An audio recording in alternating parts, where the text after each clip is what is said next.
אני רוצה להזמין ושמח להזמין את פרופסור דיוויד קלונסקי, הוא פרופסור לפסיכולוגיה מאוניברסיטת בריטיש קולומביה בוונקובר, ובואו ננסה לעשות את זה בשקט. פרופסור קלונסקי עוסק בחקר האובדנות. הוא מנסה לפתח מודלים תיאורטיים ויישומיים להבנת התופעה. היום הוא ידבר על מודל 3 השלבים, המעבר בין מחשבות אובדניות לניסיונות אובדניים. אני חושב לכלניים בינינו זה מאוד חשוב לעשות את ההבחנה בין מחשבות אובדניות ובאיזה מצבים האדם יכול לעבור לניסיונות התאבדות. David, thank you for being here and please welcome.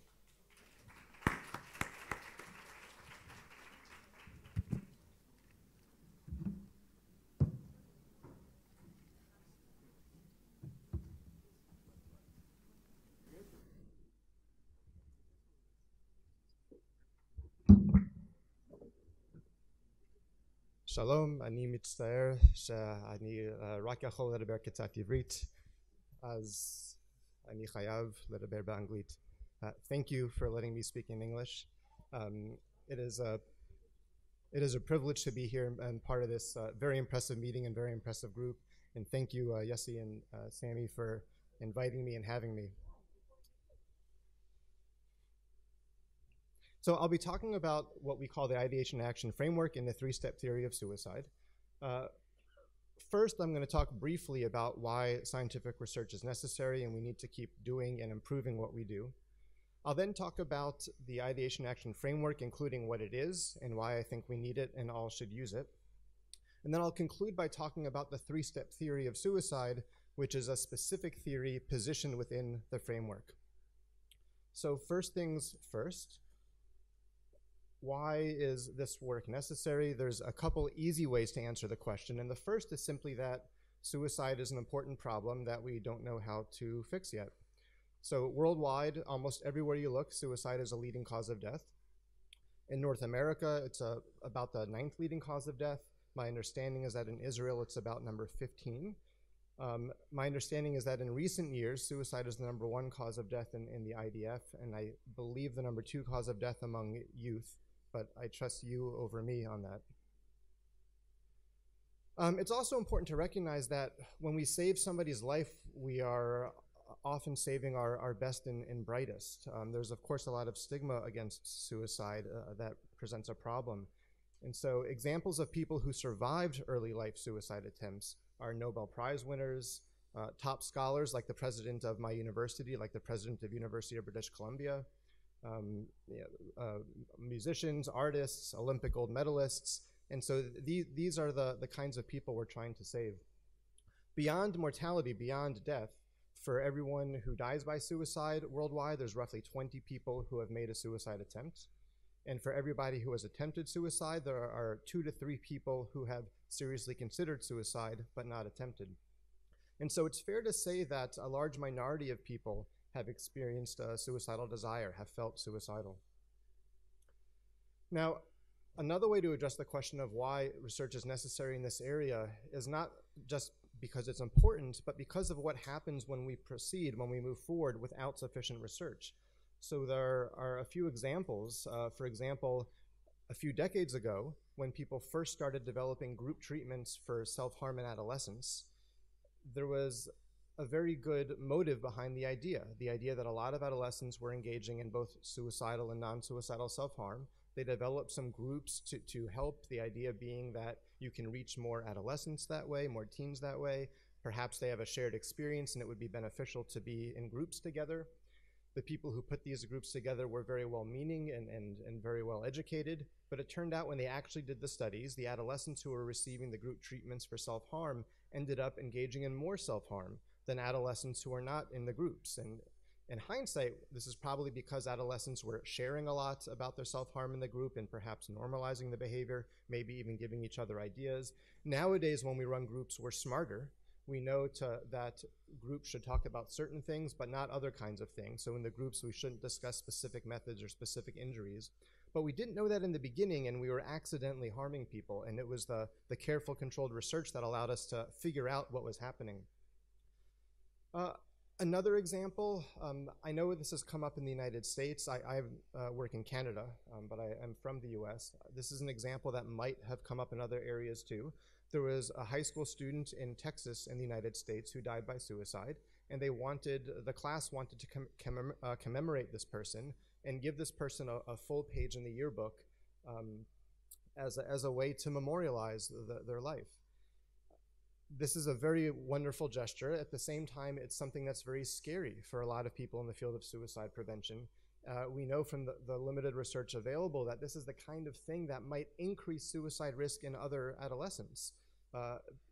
We now know that if you pair suicide with things that are positive, so from an adolescent's perspective, if suicide suddenly becomes a way where everybody in the school gives you recognition, where all the people who you felt didn't understand you and didn't take you seriously, now the whole community rallies around you, it's actually a dangerous message to the other adolescents who are struggling, the other adolescents who feel not understood and not taken seriously, that if they die by suicide, they'll get all the things they wanted. And so this kind of thing we now know through research can increase suicide risk. There are also a lot of myths that people believe about suicide. For example, that suicide is cowardly. It's not just that this myth is incorrect and stigmatizing, but we're also starting to understand that some amount of courage is necessary to make a suicide attempt. And if we want to understand the subset of people who progress from feeling suicidal to actually acting on it, we have to understand how they overcome the fear of making the attempt. And so if we simply accept the myth that it's a cowardly act, that can cause damage. There's a myth that suicide is usually for attention. This can happen, but we're understanding more and more now from research that suicide is mainly about pain and hopelessness. There's a myth that people who attempt suicide, that it's mainly about impulsivity, and that's something I'll be talking about a little bit later, but the short version is that if we compare people who've attempted suicide to people who have felt suicidal with suicidal ideation but no attempts, they are about the same on measures of trait impulsivity. And this is something that several groups have now found. It's not perhaps what we expected to find. And it turns out that while impulsivity can be part of the story, it's not the main part of the story. So we do want to get things right. And what I'm going to talk about next is a framework that I think all of us can use, both, yes, for research, but also for treatment, for prevention, for risk assessment, the ideation to action framework. And before I get into what the framework is, I'm going to first address why I think we need the framework. And I think the framework is important because while it is true in general, of course we could be doing better, of course we can increase our knowledge, I also think there is a very specific and a very critical knowledge gap that we're just beginning to grapple with as a field. So to convince you of that, I'm going to begin by discussing the oft-cited risk factors for suicide, the kind of risk factors for suicide we all tend to think about. So these include things like psychiatric diagnoses, like depression, like anxiety disorders, substance disorders, having multiple diagnoses. It also includes things like hopelessness, like impulsivity and aggression. These are the usual suspects, so to speak. These are the risk factors we tend to think about. And I'm going to pose this question. What do these predictors actually predict? What are they actually telling us about suicidality? Well, I'm going to present here first our data from an old study at this point, the National Comorbidity Survey in the United States, done all the way back in 1999, or published all the way back in 1999. What you are going to see on the left-hand side are different kinds of disorders. What you see on the right is the extent to which this disorder is more common in suicide attempters versus people who have never been suicidal. And what you see in this column here, those are odds ratios. And so if you're not familiar with odds ratios, 1 means no relationship. And on this slide, anything greater than 1 means there's a relationship.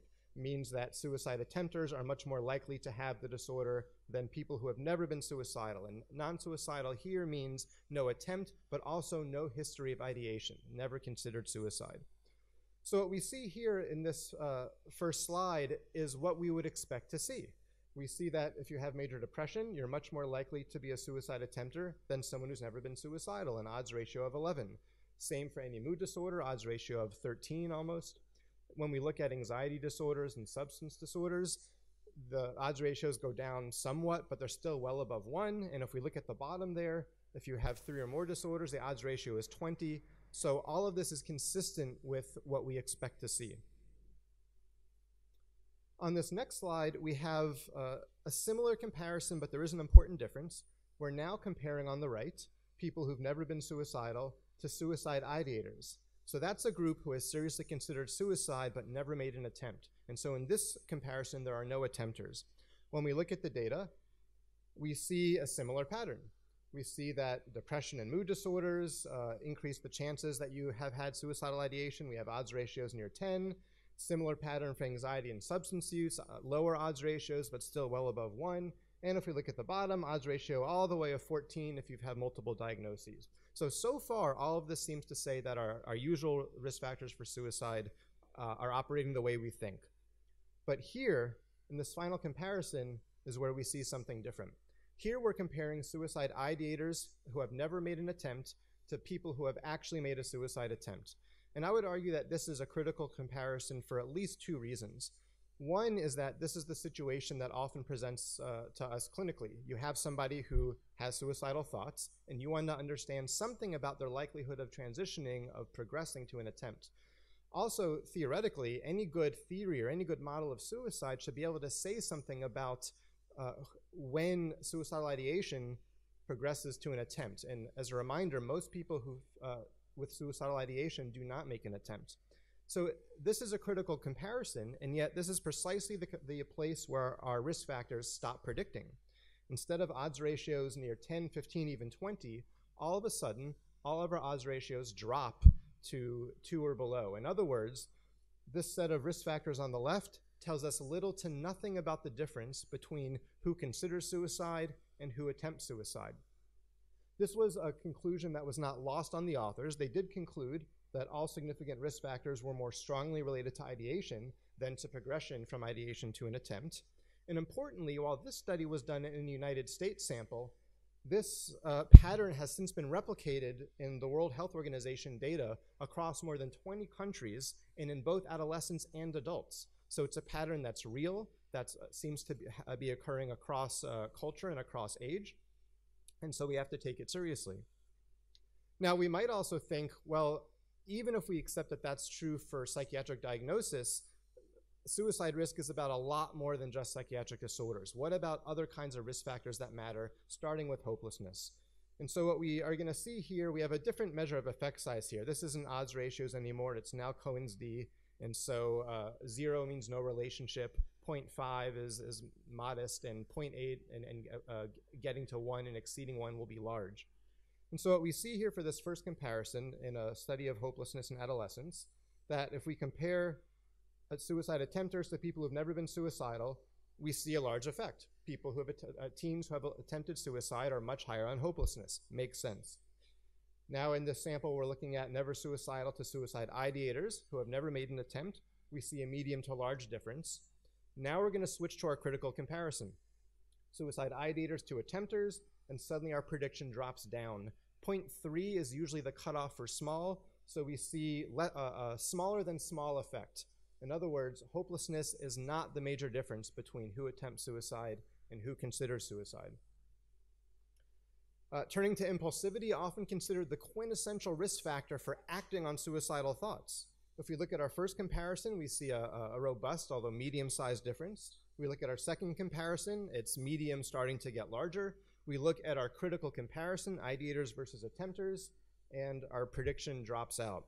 This is a paper that we did publish back in 2010, and the rationale for this paper was to show what was obvious, that people who attempt suicide will be much higher in impulsivity than ideators, and we accidentally found the opposite.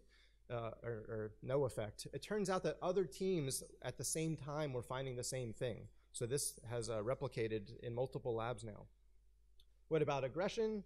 Similar story. We look at our first comparison, medium to large difference.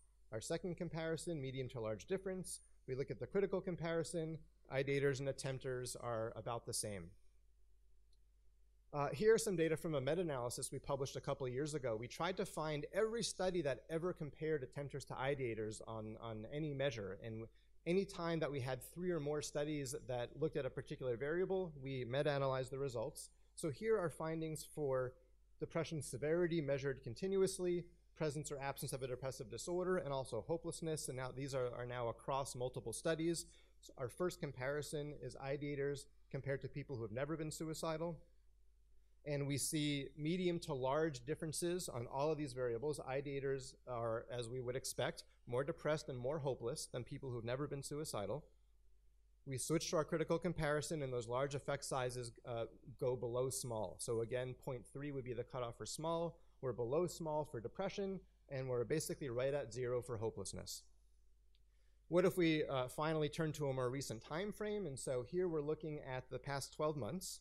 We're looking at depression and current suicidal ideation at baseline and whether that has any relationship to past 12-month suicidal ideation or behavior. So in this case, if you felt suicidal in the past 12 months, are you currently more depressed and do you currently have more ideation? Of course. We see massive effect sizes. These are still Cohen's D's. So even 0.8 or 1 is large. These are super large. But we switch to our critical comparison looking at just the past 12 months. Have you attempted suicide in the past 12 months, or have you considered suicide in the past 12 months but didn't attempt? And our large effect sizes become near 0. So returning to the question that I introduced to begin this section, what are our risk factors and predictors telling us? They seem to be telling us who develops suicidal ideation, and they actually do a pretty good job of this. But they are not telling us who acts on suicidal thoughts. And so this leads to this first take-home message. I think we're forced to accept the reality that there are separate explanations for, on the one hand, who develops suicidal ideation, and this is where our typical risk factors seem to do well, as opposed to who progresses from suicidal ideation to suicide attempts. And this is where our risk factors seem to give very little information. And so what I think we have to accept is that the development of suicidal ideation compared to the progression from ideation to attempts are largely separate processes with separate explanations and separate predictors. And so this perspective is what we refer to as the ideation to action framework. That's the name we've given to this perspective. So historically, from a historical perspective, this is a departure from the kinds of theories we tend to see. So if you look at seminal theories of suicide like Durkheim's social isolation, Schneidman's emphasis on psychic and overwhelming pain, Baumeister's escape theory, the hopelessness theory of suicide by Beck and elaborated by Abramson, what they have in common is that they tended to see suicidal ideation and behavior as part of a single construct, a single suicidality that we are trying to predict instead of an ideation to action framework perspective. Now, the pioneering exception occurred a little over 10 years ago when Thomas Joyner published his interpersonal theory of suicide. What Thomas Joyner said is that you need 2 things to lead to a potentially lethal suicide attempt. You need the desire for suicide, but you also need the capability to act on that desire. And what Thomas Joyner had in mind is that making a suicide attempt is hard. We are deeply wired to be afraid of pain, afraid of injury, afraid of death, and that even for somebody who feels suicidal, these are barriers to making a suicide attempt. And so we need to talk about not just who feels suicidal, but who develops the capability to act on that. Now, Thomas Joyner offered some specific ingredients. These were his specific answers to the question of what creates desire, what creates capability. He said that perceived burdensomeness and thwarted or low belongingness in combination led people to feel suicidal, and that the capability for suicide, and specifically acquired capability, is what led people to act on their suicidal thoughts. And acquired capability referred to the fact that through different kinds of life experiences, somebody could habituate to fears of pain, injury, and death.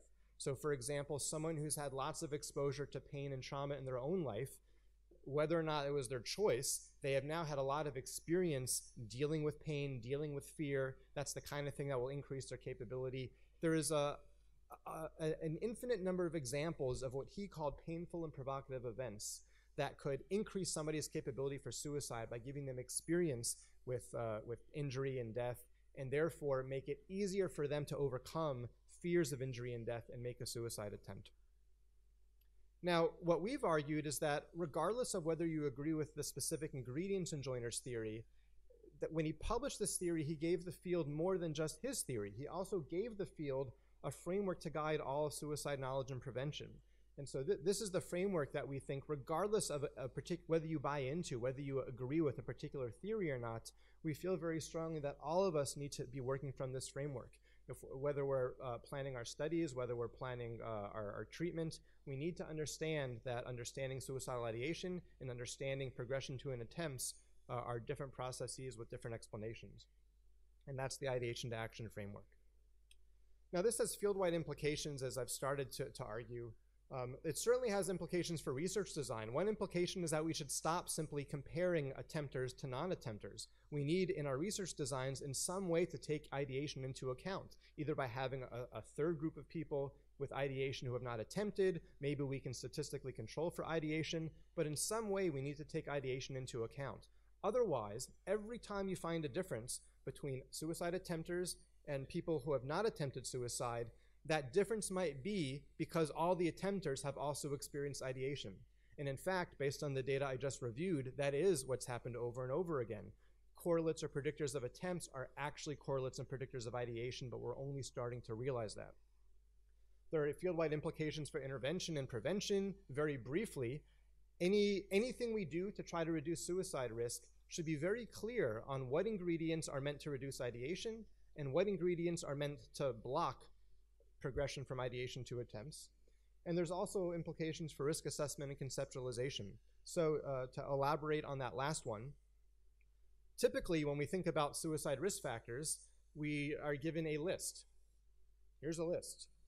If there's a diagnosis of a mental disorder, if the person has depression, if the person's hopeless, if they're impulsive, if they have access to lethal means, and then we're told, okay, here you go, now you know how to know whether they have suicide risk.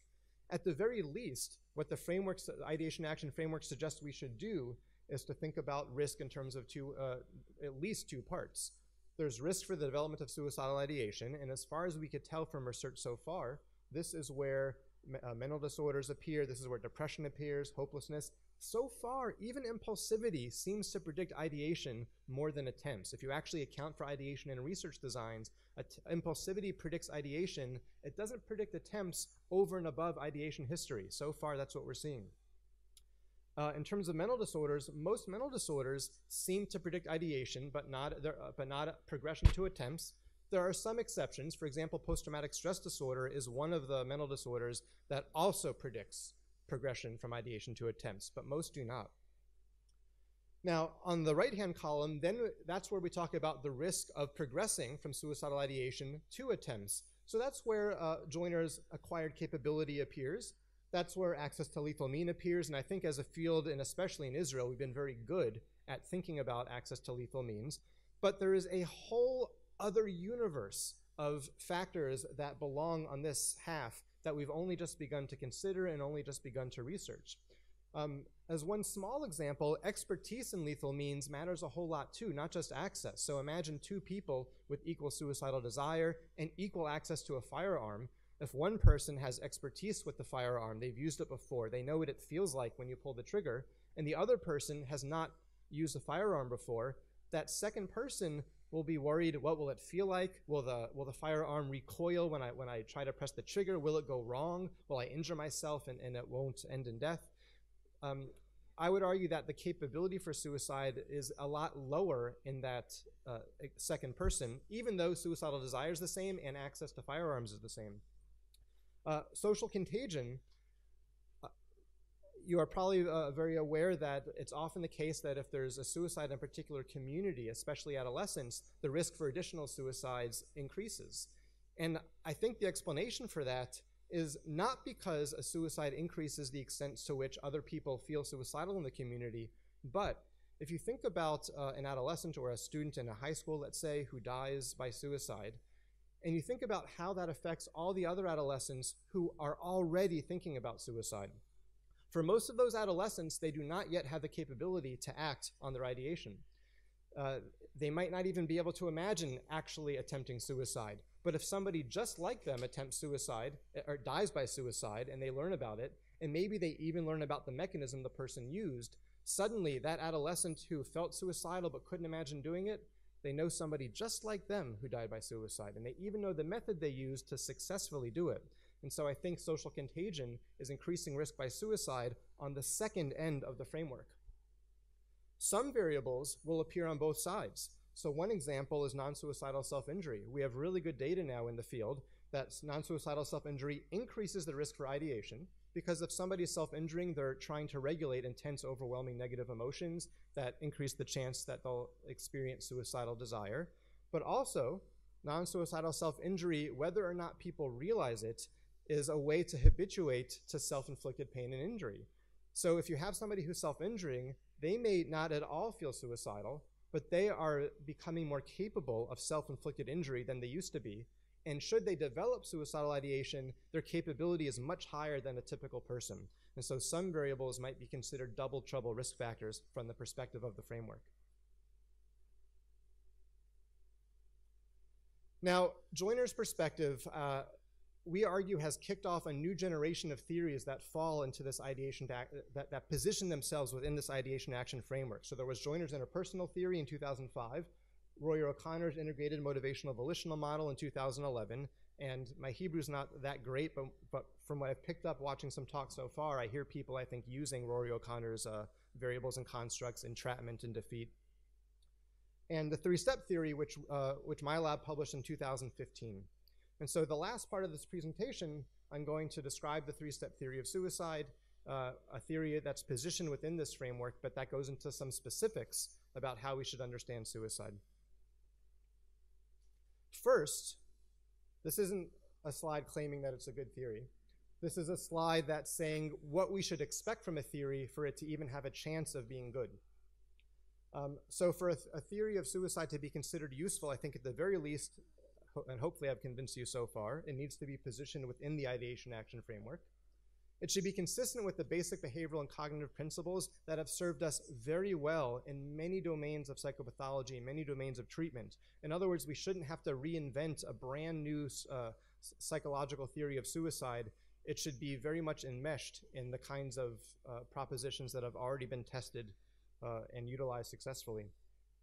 Now, a good theory of suicide should be consistent with the vast literature on known predictors. There are hundreds, thousands of documented risk factors and predictors, and so any good theory of suicide should be consistent with that literature, but it should use those predictors as clues to a cohesive explanation. So instead of emphasizing the 1017th new risk factor, it should use the existing literature as puzzle pieces, as clues to a cohesive story of suicide. Finally, a good theory of suicide should be testable. Preferably, it should be accurate.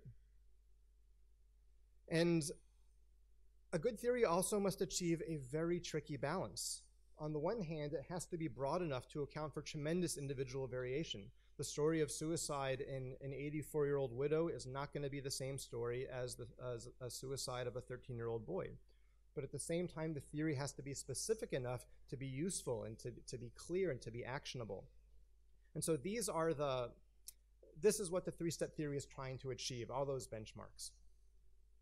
So what is this theory?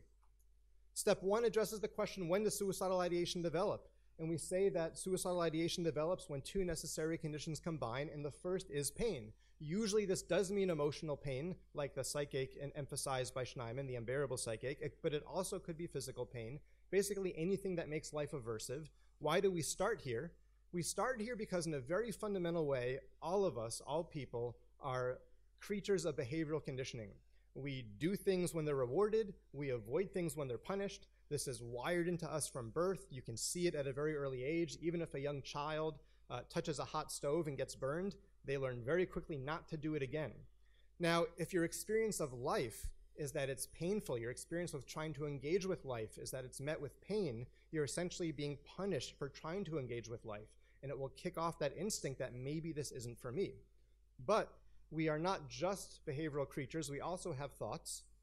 And so the second ingredient that you need in combination is hopelessness. So if your experience of life is painful, but you have hope that there's a way out, that things will change, that there's something that either with time or with something you can do, you can make life less painful, of course that's where your focus is going to be. But if your experience of life is pain and you're hopeless about a way out, that's when you start to feel that maybe being alive is not for me. And so importantly, this is not an additive model. This is not saying that two bad things is worse than one. It's specifically saying that the combination matters. I already explained how if life is painful for you, but you're not hopeless, you won't feel suicidal. But even the reverse can be true. You can be somebody who, let's say, has graduated from university or college and you didn't do that well. Maybe you're back living with your parents. You don't know what your career is going to look like. You're genuinely hopeless about your future prospects. But if your day-to-day needs are met, you have food, you have shelter, you have free time, you're not in pain, you're not going to feel suicidal. It's only when both ingredients are present in combination. The second step addresses when does ideation become active or when does ideation become strong? Because most people who have suicidal ideation, it often is modest. Sometimes I wonder if I would be better off dead. Less often it's strong. I would take my life if I could or if I knew how to do it. So when does ideation escalate? And we say that ideation escalates, becomes strong, becomes active when pain exceeds or overwhelms connectedness. Now, we define connection broadly. Yes, connection can be to people, to loved ones, to community, to friends, but it can also be to a valued role, an interest, a job, a project, really connection to any sense of purpose or meaning. The key is whether one's connection to life is greater than pain. Because if it is, then life stays worth living, even though you meet the criteria from step one, even though you're in pain and feeling hopeless. However, sometimes pain overwhelms connectedness, and that can happen in at least two ways. One, the pain can just be too strong, and maybe connection is not so strong to begin with. But sometimes, in people who have very strong connectedness, if pain gets severe enough, it takes away your ability to appreciate those connections, to engage with them. I think we've all experienced times in our life where what we're experiencing is so aversive, even something like food poisoning, where you can't enjoy relationships to your friends or family, you just need to survive. But what if that never got better? What if your life stayed painful and intense pain? And then it can actually get in the way of connections that you otherwise have. So if your pain overwhelms your connectedness, then your ideation escalates, and you get to the point where you are seeing suicide as an option that you think is the right choice for you. And then we have step three, which address, to illustrate how these ingredients can come together in a real-world example, Audrey Pott is an adolescent girl who died by suicide in Canada a few years ago. And she was 15 years old, and her final Facebook post was a public post, and here's what she wrote. She wrote, "I am in hell. I can't do anything to fix it. The whole school knows I have a reputation I can never get rid of."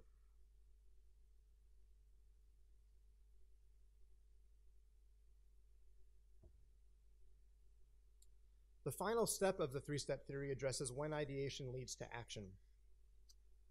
And we say that strong ideation progresses to action, progresses to attempts when there is the capacity or the capability to make an attempt.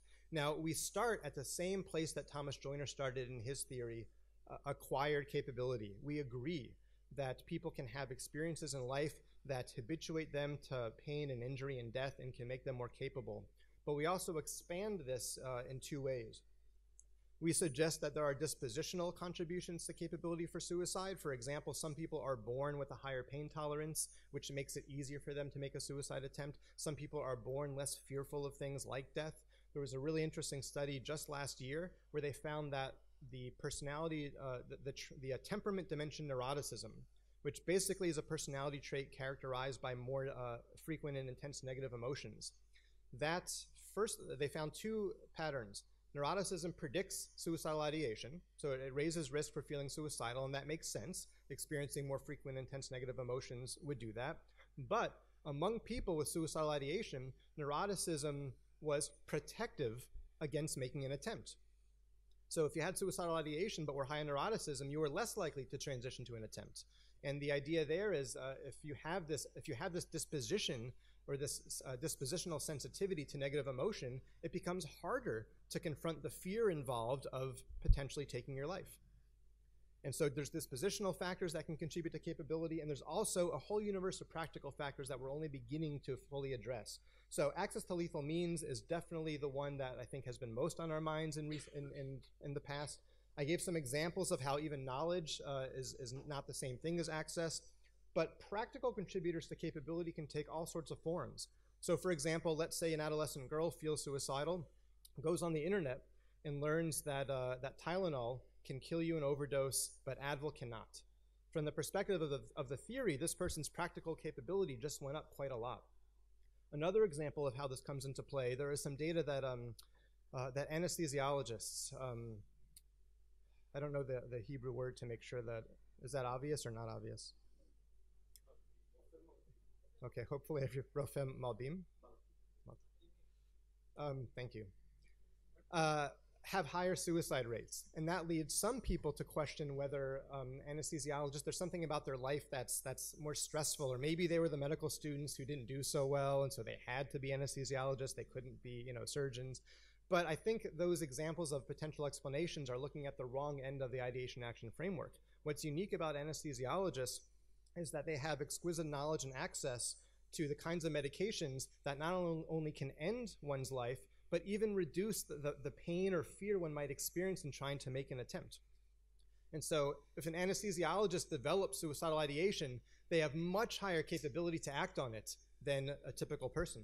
So these are all the different ways that practical factors can increase capability. The key for step 3 is whether total capacity, total capability to make an attempt allows that attempt to be possible. So in summary, step 1, are you in pain and hopeless? Then you will develop suicidal ideation. If not, you will not. Does your pain exceed or overwhelm your connectedness? If so, your ideation escalates and becomes active. Otherwise, you will remain with modest ideation. And step 3, do you have the capability to make a suicide attempt? If so, your strong ideation progresses to an attempt. If not, you will be among the majority of people who, with suicidal ideation, who do not make an attempt.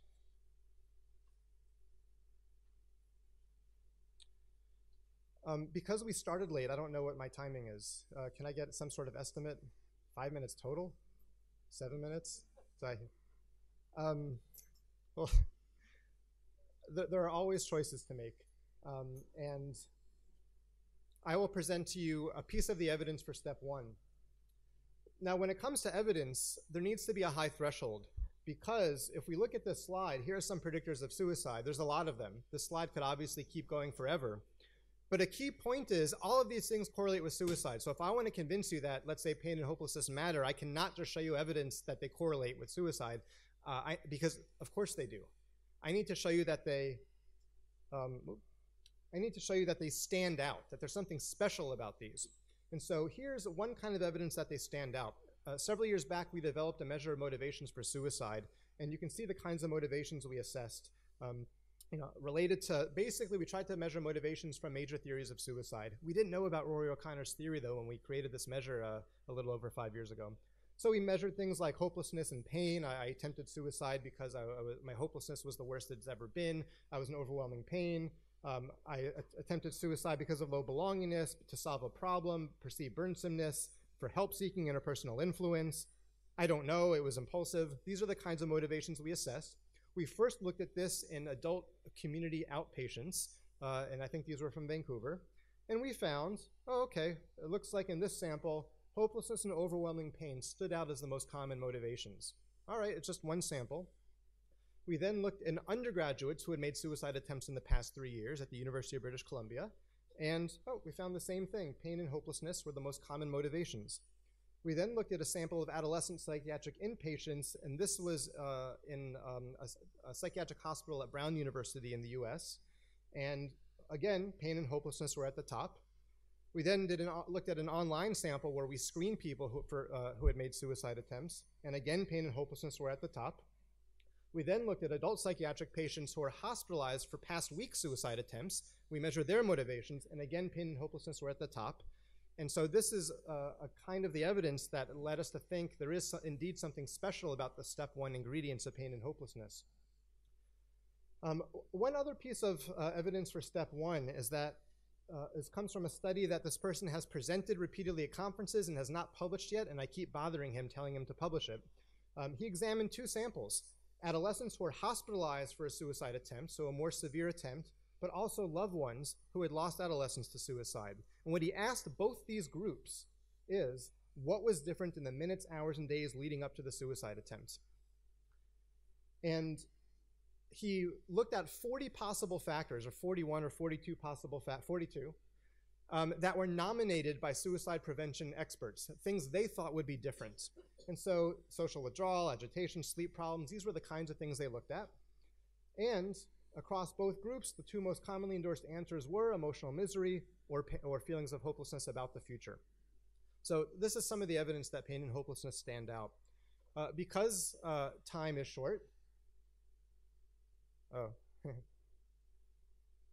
I'm not going to do that to you. I'll either talk about the slide or I won't. Everyone following all this? All right. Why do we think the theory is promising? I think it's promising because it offers a conceptually sensible explanation. I think it's fully consistent with existing research. So there's large bodies of research on pain and hopelessness, disconnection, and capacity and capability, and we're fully consistent with that. We're also fully consistent with basic behavioral and cognitive principles. It's testable, so far it's accurate. And what I'm going to conclude with is how this can help us clinically and how this can help us guide our research, our prevention, moving forward.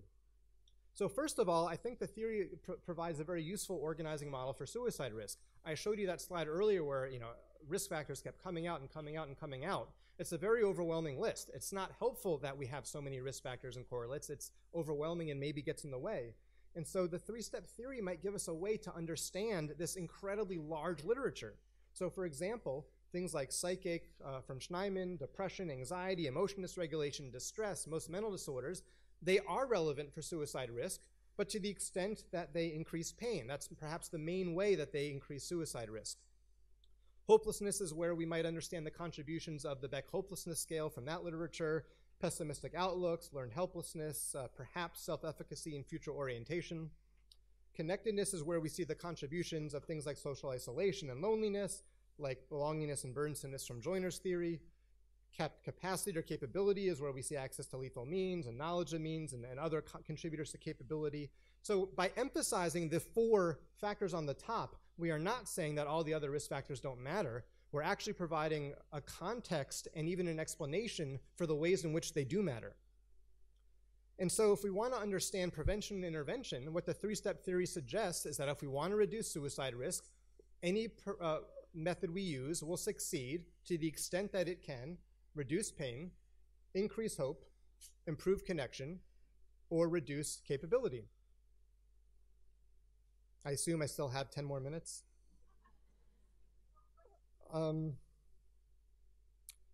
There are multiple modalities in which we can do this, which I'm not going to talk about, but in which you might have better ideas than I do of how these can be impacted at the individual level, at the emergency room and crisis level, in terms of public health policy, although there's been successes in terms of means restriction and safety, including in Israel, that you're probably very familiar with. I have some of my own ideas, including how these can be incorporated into a new set of warning signs. But for now, we will say thank you very much. And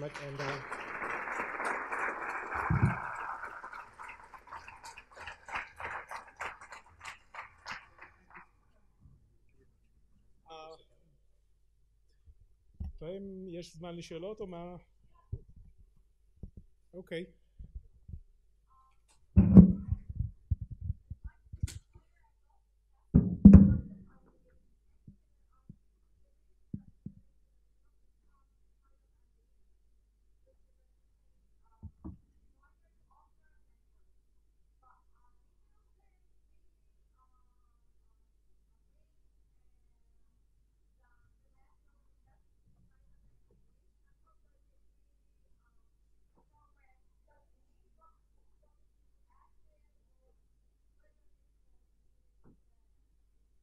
So you're specifically asking about the progression from more passive to more active?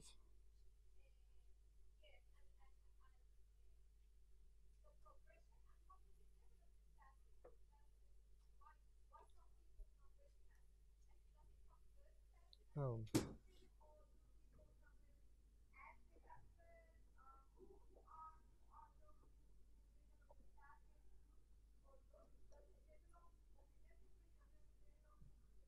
Right. So it's a hugely important question, and of course the story of suicide in different individuals can look very different. But I do have an answer that is my best guess, but it's my best guess.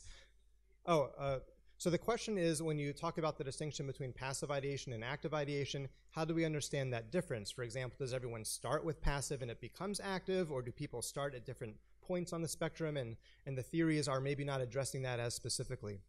And so I do believe that most people start, I don't know that passive and active are the best terms. I do think people start in a more modest way. I think people are going about their life, they're doing the best they can. People who start having a lot of painful experiences and start to feel hopeless, initially it's painful, but you have your ideas of how to do things better. But sometimes the pain is so great or lasts so long or both that you start to feel hopeless that there's a way out. And so from the perspective of the theory, you begin to think, maybe I don't want to be alive anymore. I don't want this anymore. From my perspective, that's almost always going to be in a more passive kind of ideation. I wonder if I would be better off dead, because it is very scary, not just physically, but cognitively, to think about actually taking your life. It's a very difficult thing to think about. So I think two things will then escalate passive to active. One is what the theory says, which is that if you're still very connected to things in life, maybe you're experiencing pain and you don't think it'll ever get better, but there's things in life that matter to you, you are going to stay alive for those things. Even though life's painful, the things you can stay connected to make it worth it. So you'll think, life's painful, this is terrible, sometimes I wonder if I would be better off dead, but that's still more passive. That's not, I would take my life if I knew it would work. So according to the theory, if the pain overwhelms the connectedness, so you can't even enjoy that connection, appreciate that connection anymore, now you start to think, this is what I want, and it's more strong. So that's what the theory says. I also think there's a way in which there is imaginal exposure happening. So when we treat anxiety or fear disorders, one of the effective ways to reduce fear is by exposing people to things and allowing them to get used to it, to habituate. And while feeling suicidal is also usually scary at first, the more time you feel that way, it becomes a little less scary. And maybe the first time you think about it, you feel I might be better off dead, but I can't even, it's not really an option. I can't imagine doing it. But if you felt that way for days or weeks or months, it becomes more cognitively comfortable and accessible, and that's another factor that could make passive become more active. Okay, thank you so much.